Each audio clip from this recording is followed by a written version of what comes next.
Hey everybody, this is Robert from Black Belt Gaming.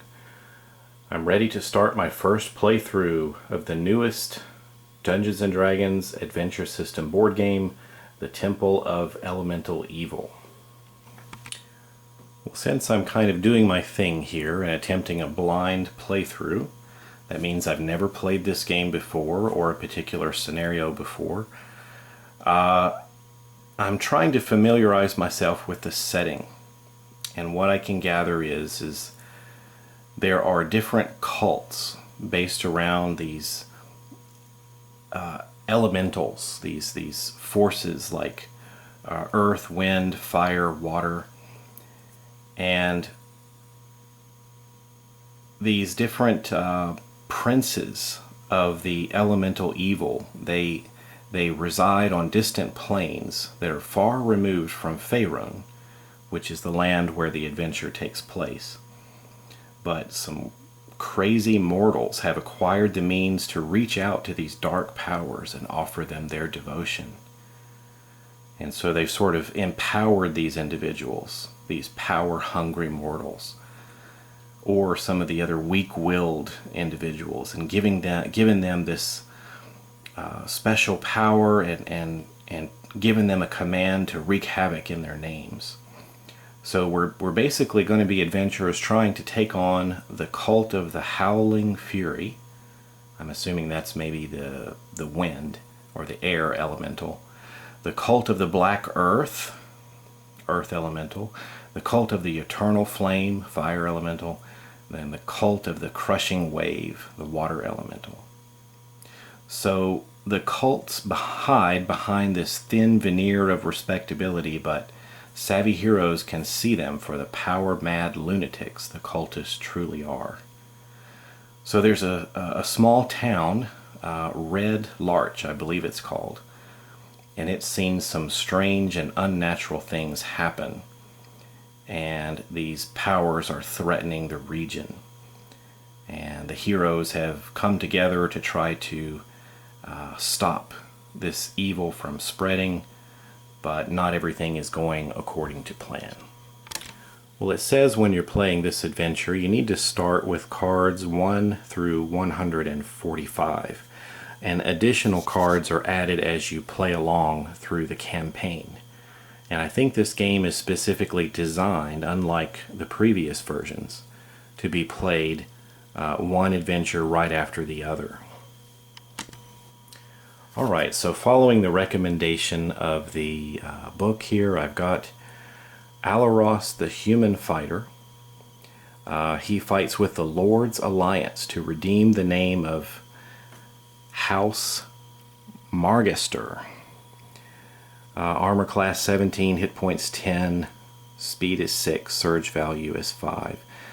Interesting, he's got an improved critical. That means if we roll an 18 or higher, it's a critical hit. And we have the following powers. And I took the recommended powers out of the book. That should be 2 utility powers, 1 daily power, and 2, or it says 1 at will. Oh, it says you have a battle axe, and then you have this at will power great axe. Okay, so I think you always get battle axe. So that's going to be our setup. My figure is just the standard figure that came with the game. So we've got him there.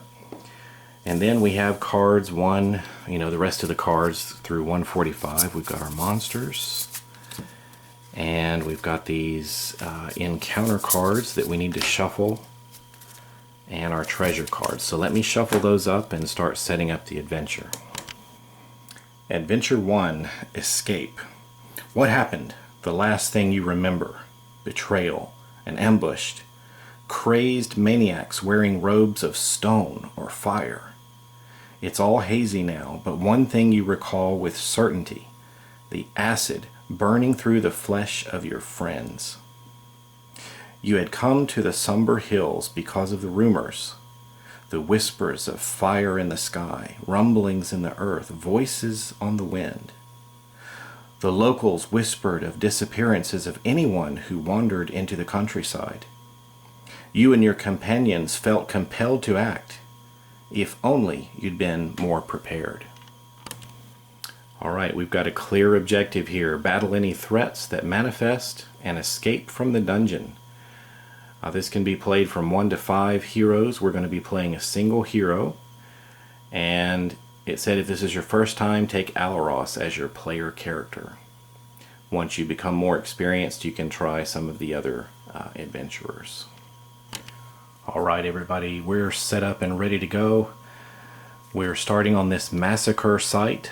Perhaps this is the remains of our comrades who were destroyed by acid.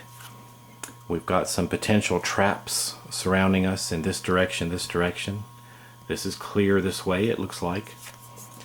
So we will follow the sequence of play, which is almost identical to the other versions of the game. First we have the hero phase. And there is a new addition to this that I see, and that is you can move and perform one of the following actions. So once again, you can move and then move again. You can move and attack. You can move and attempt to disable a trap, or move and then perform some other action. Maybe that's specific to the scenario. So let's get started with a little bit of movement here. Traps. Maybe right now we don't want to encounter any traps, so with our speed of 6, we can certainly move a couple of spaces down in this direction and we'll be on the edge of the tile. So that's all we can do for now. I don't think I want to risk attempting to disable a trap. If I wanted to do that, I would roll this d20, and if I get a 1 through 10, the trap tile is turned over. If I get an 11 through a 20, then we've successfully disabled the trap. So we're just going to try to avoid that right now. So we move on from the hero phase to the exploration phase. And at that point, it says that if we're on a square adjacent to an unexplored edge, we go to step number 2. Step number 2, we draw a dungeon tile and place it with its triangle adjacent to the unexplored edge. Alright, here's our first new tile, and it is a black tile, meaning it has a black triangle, which is, as I remember, a bad sign. And then we've got quite a few traps here down at the bottom. Let me set those up. It looks like we're also going to have a monster appearing as well. What am I doing for the traps? I'm just sort of pouring these out, and any that are face down, I'm just picking those very quickly. So those will be my 4 that I end up placing on the board because I can't see what they are. Alright, so we're supposed to now draw monster cards and place any trap tokens. Here is our first monster card. This feels good. I haven't played these games in quite some time. An air cultist. He's standing there with a crossbow. So we'll find his figure and we'll put him, I believe, on this symbol right here. You know, this being a blind playthrough, I'm a little unsure about something now. These are definitely for traps, but this isn't a monster symbol. You know, in the older games you always had a bone pile or some sort of scorch mark or something like that. Here in this game, it looks like you do have specific monster symbols. So it says that you may find an elemental symbol, and it talks about which elemental power courses through the temple room, and I'm not sure what effect that has to do with anything. And monster symbols. Each tile may feature one or more monster spaces to indicate where to place monsters. And each tile may feature one or more trap squares. Well, there's no monster space on this tile now that I look at it. So drawing our monster card may have been a mistake. So I'm going to hold off on placing that monster right now. We'll save him for later. And I think I'm going to assume that this room is just trapped, and I think that's fire, the elemental symbol for fire in this room, but I don't think there's any monsters here. So I think instead we have 4 traps towards the end of the hallway and a black triangle, which means we're going to have to deal with an encounter card. So if for any of those of you watching, let me know if I am doing this correctly. Does that mean there are no monsters on that tile?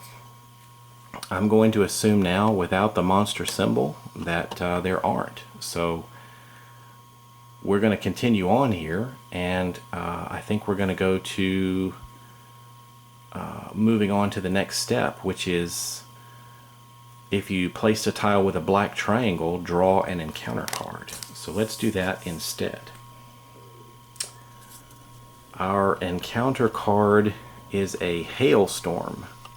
Large shards of ice descend from above. Attack each hero. +7 to the attack. It will do 1 damage on a miss. +7 to the attack. Well, I'm going to make use of my little dusty dice tower here. This vampire dice tower. We've rolled an 11 on the attack, and +7, that's going to total an 18. And that is enough just to hit our character, who has an armor class of 17. So we are going to take this damage, and the damage is 2. Well, if you've ever seen my old FAQ series I did back when I started making videos and helped kick off the playthrough craze that's very popular these days, you may remember that I don't put a ton of shields on my character and start taking them off. That's too much of a headache. This is much easier. You just start putting damage as if it were scars and bruises on your character, and thankfully now these tokens have these little marks here that are great to represent that. And of course, if you turn them over, it could represent both styles of play, but this is going to be consistent with the way you put damage on monsters, and it's just a lot easier to remember that. So if I get enough of these counters that equal his current hit points, then I know he's knocked unconscious or down for the moment. So 2 damage. We have 10 points. 2 damage has been taken, so we've still got a cushion of about 8 hit points to go. So Alaros suffers damage from the hailstorm. Well, I think that's going to wrap it up for turn number 1 here. Let's continue on with turn number 2. We've got traps in all directions, so maybe we'll find something better, maybe off to the right or the left, the west or the east. At least we only have 1 set of traps instead of doubling up down here with 2. Well, here we are heading into turn number 2. Alaros, the human fighter, has taken a few bruises from an unusual hailstorm inside of this weird temple, and we're now trying to leave this site of the massacre. So he's going to take a couple of steps here, and he's going to go ahead and just step on this trap. Let's see how bad it is. It is a fire trap, and it's going to do 4 damage to our character. That wasn't very smart. Well, that's going to add up another 4 points, and I think we can finally, or I should say already, bring out one of these bigger pieces and turn it over, and that's going to represent 5 damage. That's going to take us a total of 6 damage on our character. So that's going to end his hero phase, and we're going to move into the exploration phase now and draw another tile. We just got to make it out of here alive. We've got a new tile now with a black triangle and no monsters again. I'm still wondering if I'm doing that correctly. And 2 traps. So let's pull out the trap bag and take 2 of these that may roll out of here face down. All right.